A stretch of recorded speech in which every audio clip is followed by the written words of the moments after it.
আসসালামু আলাইকুম। বাচ্চাদের পছন্দের জেলি ফুড বানাবো। একটা ড্রাগন ফল নিয়েছি আমি। ড্রাগন ফলটা ছোট ছোট পিস পিস করে কাটবো। আর নিয়েছি আগার আগার পাউডার 2 টেবিল চামচ। এই আগার আগার পাউডার কিন্তু মাপ মতো নিতে হবে, বেশি নিলে কিন্তু অনেক শক্ত হয়ে যাবে, আবার অল্প নিলে একদম নরম হয়ে যাবে। তো আমি 2 টেবিল চামচ নিছি। 2 কাপে 2 টেবিল চামচ, 2 কাপ পানি, 2 টেবিল চামচ আগার আগার পাউডার আর 2 টেবিল চামচ চিনি দিয়ে ভালো করে মিক্সচার করে পানিতে চুলায় দিয়ে বলক উঠালাম।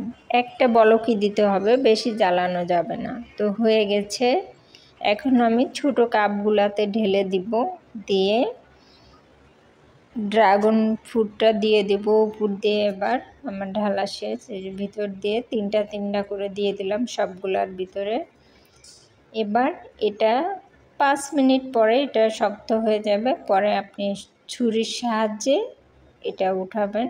এই যে অনেক সুন্দর জেলি ফুড হয়েছে। আমার মেয়ের খুব পছন্দের। সবাই ভালো থাকবেন। আল্লাহ হাফেজ।